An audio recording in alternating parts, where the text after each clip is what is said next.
Okay, I'm fine. Okay, what's your name for people that don't know you? So, you're welcome for Ireke. I'm so sorry. I know you've really been stressed. I have to say it. I'm sorry for stressing you. So, how does it feel filming Ireke? Do you face any challenge? And what would you say? Oh yeah, well, it was fun. My work is fun. It's work at the same time. My own character was, even though he didn't have much screen time, but it was a very interesting character to me anyway. I don't believe the audience would even if to hate the guy anyhow, but used to it. Because I played the character of Abbas, the slaver. Now the interesting thing about Abbas, the slaver, is that the name was actually borrowed from a notorious slaver in Badagry, that's Ireke Abbas, who, let me just say this to the camera for the first time, happens to be my maternal great-grandfather. Wow! So that's really weird. So I mean, when I saw the name, I saw the character, I read the script, I was like, okay, so what's going on here? Why would I cast for this? Does somebody know something that you understand? And I was like, okay. So it was hard enough playing the character because over the years, over the centuries, we have blamed the white man for discouragement of continuous slavery. We have blamed the white man, the colonialists, the gay, the streamer. But the truth of the matter is that the Yorubas have a proverb that we were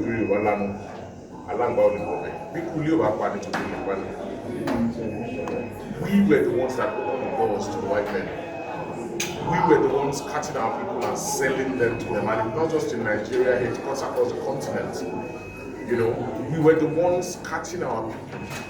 There were all these small civil wars, tribal wars, and so that were going on there. When they fought those wars and they caught slaves, they sell them to the white people for ridiculous items, which were deemed to be, priceless then, like mirrors.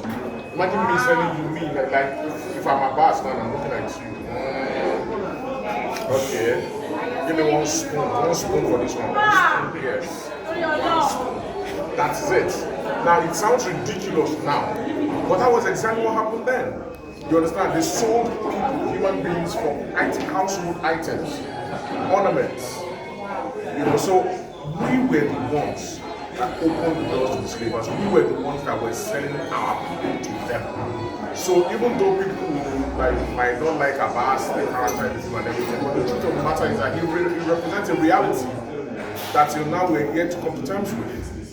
We're yet to accept that we played a pivotal role in the slave trade business. In fact, there was a time right now when that you see that at every dispensation there is the measure of wealth. Like there is a common business that the richest people, the elites, like there was a time in Nigeria it was cocoa. When they want to preach, they say, that kind of thing. Yeah, right now I think it's oil and politics. You understand? So, but then there was a time that it was slavery. That was the status symbol. How many slaves do you have? That was the status symbol. That was what people traded in. So there was a time that was the business of the king. And this is like representative of that era.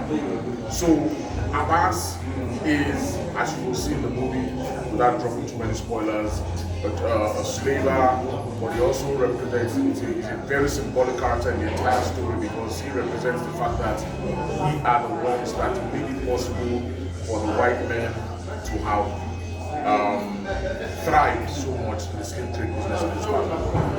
Thank you so much. That's answered most of my questions for this time.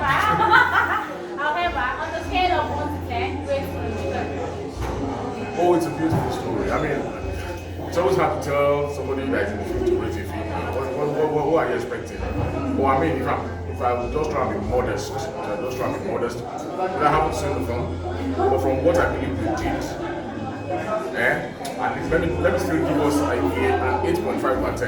For what I believe we did. After the movie, you can ask me again. Okay, that's fantastic. Thank you so much. Very nice.